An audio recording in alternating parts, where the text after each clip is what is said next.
Bonjour, nous vous proposons dans cette vidéo de résoudre un exercice d'un test de Harvard, soit le calcul de l'intégrale sans borne de l'exponentielle de x, fois l'exponentielle de x dx.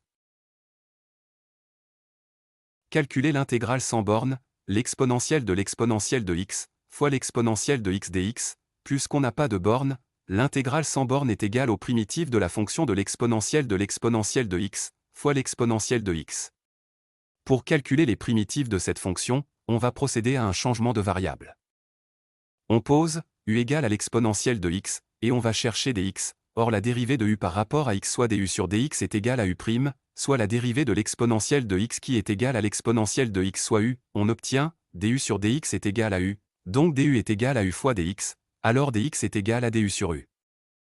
On va placer maintenant u et dx dans notre intégrale, on obtient la nouvelle intégrale avec la nouvelle variable u, l'exponentielle de u fois du sur u, en simplifiant u avec u, on obtient l'intégrale de l'exponentielle de u du.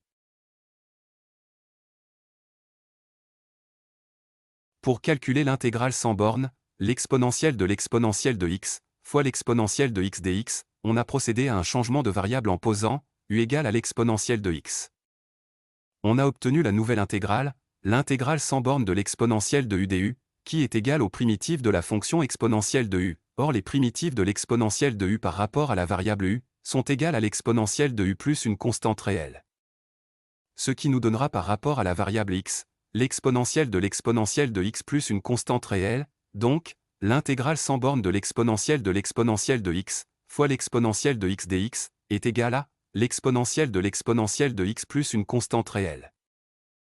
Ainsi nous avons calculé cette intégrale avec un changement de variable. N'hésitez pas à suivre notre chaîne YouTube et notre site web et nous laisser vos appréciations. Bon courage et à bientôt avec de nouvelles vidéos, merci.